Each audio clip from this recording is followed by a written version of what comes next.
Последните 2 години обществото в град Русе и региона с повишена тревога следи развитието на случая с планираното изграждане на инсинератор за медицински отпадъци в съседния град в Румъния Гюргево. Въпреки опитите на местните власти в Гюргево да ограничат проекта чрез приемане на решение за минимално отстояние на съоръжението от жилищни сгради, първоинстанционният съд се произнесе в полза на инвеститора. Това развитие е тревожно, тъй като създава реална възможност изграждането на инсинератора да продължи, въпреки силната обществена съпротива и потенциалните рискове за здравето на хората и за качеството на въздуха в трансграничния регион. През 2023 година русенци организираха подписка, подкрепена от местните организации и активисти, която събра над 7500 против изграждането на инсинератора в Гюргево. Тази гражданска инициатива ясно показва високата чувствителност на обществото към проекта и очакване държавата да предприеме решителни действия за защита на здравето и околната среда. Важно е България да продължи да отстоява интересите на своите граждани, използвайки всички налични инструменти – дипломатически, правни и европейски. Особено значение има активния и прозрачен диалог с Румънското Министерство на околната среда и водите, което е отговорност за провеждане на процедурите по оценка на въздействие върху околната среда.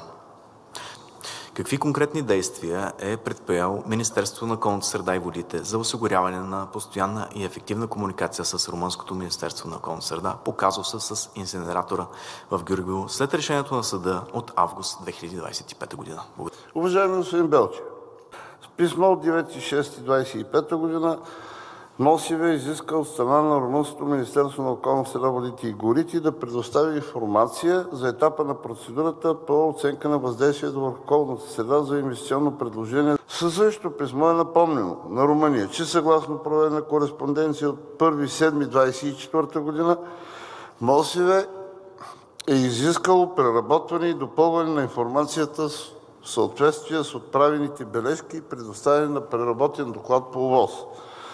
В отговор, постъпил на 28.7. от Румънското Министерство на околната среда и водите и горите, публично оповестен на страницата на МОСВ, ни информират, че на национално равнище процедурата за ОВОС за горепосочения обект е в етап на оценка на качеството на доклада по ОВОС. Решение за издаване на крайния административен акт може да бъде взето едва след приключване на този етап от процедурата. Съгласно предоставената информация, възложителят е завел съдебно дело срещу компетентния по околна среда румънски орган. През декември 2024 година компетентният румънски съд е отхвърлил искането, подадено от възложителя, като неоснователно по същество. По информация, предоставена от румънската страна, след решението на съда, възложителят не е предоставил на компетентния в Румъния орган необходимата информация в рамките на трансграничната процедура. Какво означава това? Че забележките и становищата, посочени по тази трансгранична процедура от Министерството на околната среда и водите в България, не са получили отговор от страна на инвеститора и органа, компетентния по екологичното законодателство на Румъния, не може да се произнесе в този случай. Като страна по Конвенцията за оценка на въздействието върху околната среда в трансграничния контекст, Република България стриктно спазва нейните разпоредби. По отношение на конкретната трансгранична процедура по ОВОС, по която България е засегната страна, румънската страна е изпълнила изискванията на член 3 относно нотификация и комуникация във връзка с дейност, която може да окаже значително вредно трансгранично влияние. Когато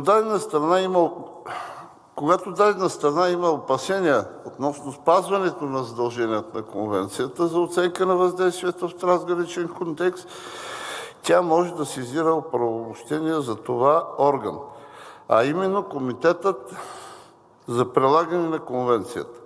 В конкретния случай не са налице все още основания за сезиране на Комитета по прилагане от страна на България.